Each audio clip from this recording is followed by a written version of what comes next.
কেন এমনই হলাম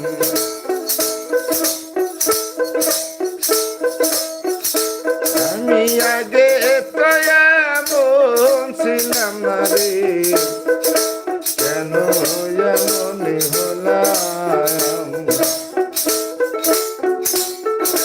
পাপে ভরা দেহ আমার দাঁড়াব কই যায়া